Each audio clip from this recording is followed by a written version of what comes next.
Lahore ring road پر Mahmood پوٹھی interchange کے قریب کئی کلومیٹر پر پہلے یہ کھنڈرات دریائے راوی کا حصہ رہے۔ یہاں کبھی دریا بہتا تھا، لیکن آج یہاں کھنڈرات، گہری کھائیاں، جنگلی بوٹیاں اور خوفناک جھاڑیاں ہیں۔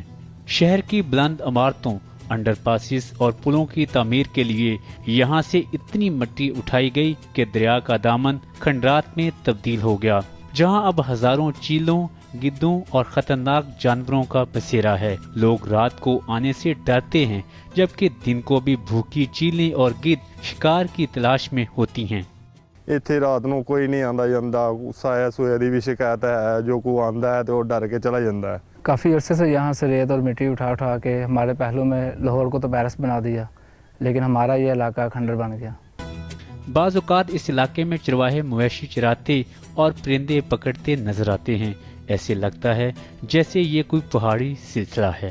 مسلسل کئی سالوں سے ہو رہی ریت اور مٹی کی کھدائی نے دریا کے اس علاقے کو کھنڈرات میں بدل دیا ہے، جہاں سے آج اکیلے سفر کرتے ہوئے ڈر اور خوف محسوس ہوتا ہے۔ Asif Mahmood, Express News, Lahore.